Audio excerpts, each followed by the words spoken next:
Chapter 1341, In the Dream.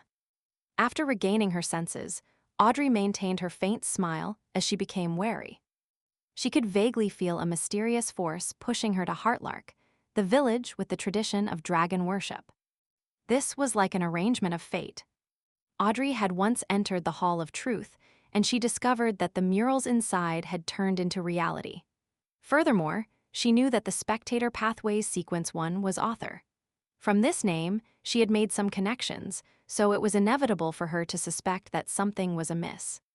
At this moment, Hibbert laughed. "I've heard of this village. I remember that our family has a manor nearby." As he spoke, he looked up at the sky. "It's almost evening. Why don't we stay there and continue hunting tomorrow?" Alfred wasn't opposed to his elder brother's suggestion. To him, staying the night at whichever manor was essentially the same.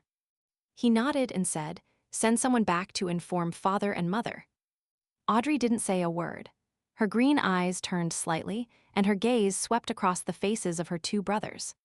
Hibbert's brows immediately furrowed as he said, "I think it's best we return.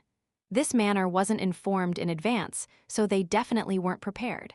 Perhaps there's no way for them to service so many horses, hounds, and servants. Besides, there's still an hour before the evening. There's enough time for us to return." When Alfred saw his brother change his mind so quickly, he wanted to act contrary to him. However, on second thought, he felt that what his brother said made sense. Considering that his sister was also here, he tersely agreed and said, "Then let's head back quickly." With that said, he didn't wait for Hibbert. Squeezing at the horse's side and brandishing the horsewhip, he led the way. Hibbert frowned, then relaxed. Without saying anything else, he led his sister, the group of attendants, servants, and hounds, and turned around, following the edge of the forest and returning to a manor on the other side. Audrey quietly followed behind him, not expressing her opinion on the development of the matter. Late at night, in a manor in Eastchester County.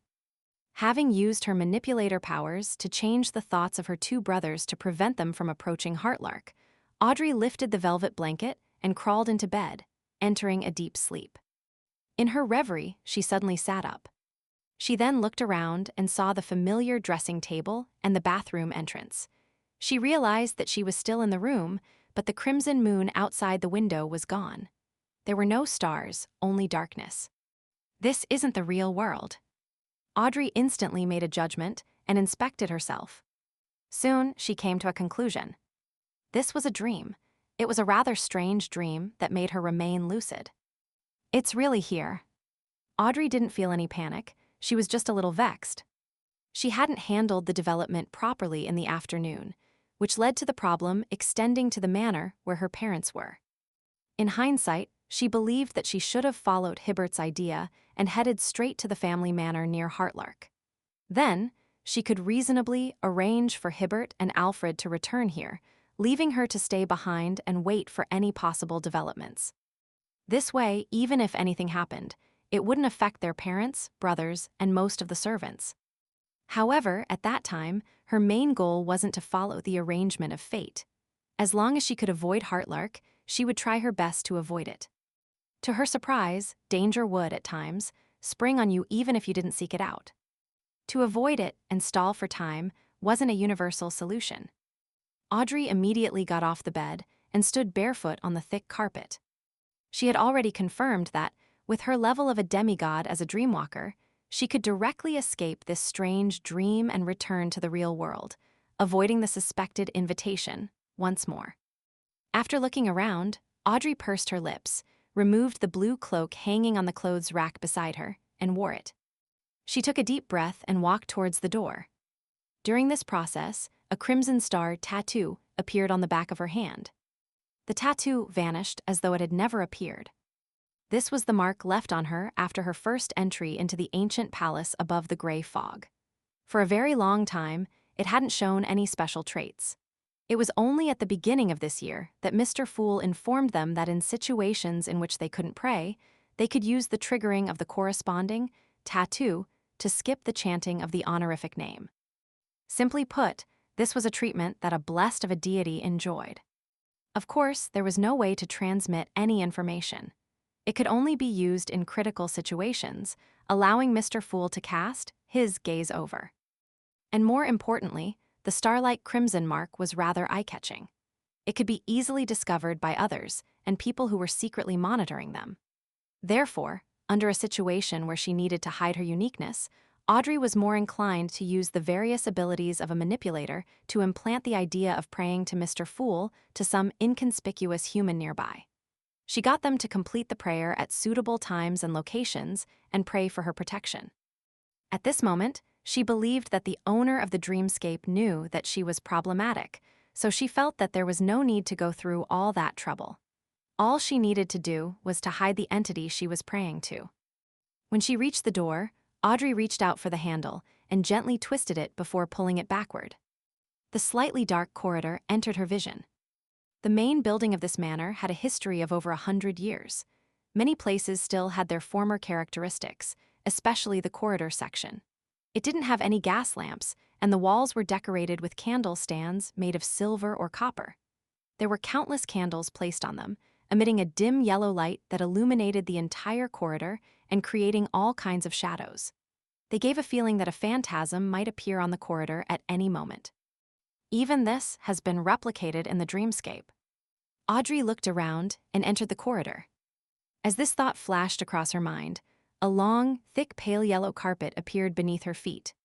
Stepping on the carpet, Audrey followed her spiritual intuition and walked to the right. After taking 2 or 3 steps, she suddenly stopped. She felt as if there was something hidden behind the 2 tightly shut doors, giving her a strong desire to explore. This is Father and Mother's bedroom. That is Hibbert's room. That is Alfred's room. Audrey made a slight note of it and frowned. The ancient doors with relief were extremely mysterious under the dim candlelight. It made one eager to know what was hidden behind them. As her thoughts raced, Audrey suddenly understood what they represented in a dream. This was the door to the mind world. Behind each door was the mind world of their owner. In other words, after Audrey pushed open Alfred's door, she would see the various secrets hidden deep in his heart. By the same logic, she could pry into the secrets of Lord Hall and Lady Catelyn. She slowly retracted her gaze. Audrey closed her eyes and continued walking forward, preventing herself from being affected. After all her experiences, she gradually understood a principle. A demigod in the mind domain needed to control themselves and respect others. Under the premise that she could read people's true thoughts through their body language, facial expressions, and emotional fluctuations, if she wasn't satisfied, she could greedily explore the inner thoughts of others and dig out their secrets. In the end, she would suffer a backlash. This was a very simple principle. Everyone had some darkness in them in varying amounts or nasty thoughts. However, they had control over them, preventing them from affecting their actions. Under such circumstances, if a demigod in the mind domain still insisted on digging these thoughts and dug out the ugly parts under the mask, it was very easy for them to be disappointed in human nature, be tainted by all kinds of negative thoughts, gradually becoming crazy without realizing it. This was also one of the reasons why, despite spectators being able to placate themselves and treat corresponding mental problems, they were also one of the pathways who would easily go mad or lose their composure. They were both safe and dangerous. Therefore, Audrey established rules for herself to observe. She only did observations and read the minds of people she knew. She tried her best not to enter their dreams. This restriction didn't apply to strangers. If it wasn't necessary, she wouldn't enter the mind world of anyone. Following the corridor, Audrey, who was wearing a blue cloak, reached its end. She opened her eyes and cast her gaze at the room on the left. It was a half-open solarium. Pursing her lips again, Audrey held the door handle with her breathing steady. As the wooden door opened, the scene inside was gradually revealed. This was no longer a room. On the ground were round pebbles and bundles of bluish-black weeds. It was so dark deep within that space that one couldn't see clearly. Audrey slowly walked in and closed the door behind her. In the darkness, the silhouettes of some objects were quickly outlined. A huge stone pillar that was tens of meters tall stood there. There was a tall, lizard-like monster situated above it. The monster was squatting at the top of the stone pillar like a tiny mountain. Its body was covered with huge grayish-white stone scales, and its eyes were pale-fold and vertical. This was a mind dragon, as spoken in myths. With a whoosh, the two wings of the mind dragon spread open, almost covering the entire sky. Their bones were like metallic leaf veins, covered with a gray membrane with mysterious patterns. As Audrey looked up, the mind dragon emitted a buzzing sound. "You've been to Liveside." Without a doubt, it used Dragonese. "City of Miracles, Liveside, how does it know?" Just as Audrey had these two thoughts, she heard the mind dragon say, "Everyone's consciousness in one's heart will make a certain exchange with the sea of collective subconscious. And for a unique place like Liveside, it likewise left a special impression in you. When your virtual persona roams the sea of collective subconscious and isn't too far from me, I can naturally sense this. This exceeds the limits of my abilities, and it's not something a dreamweaver can do. This mind dragon corresponds to a sequence 2 discerner. He actually didn't directly control me." As Audrey's thoughts flashed, the mind dragon spoke again. "I'm sure you don't have any ill intentions at the moment."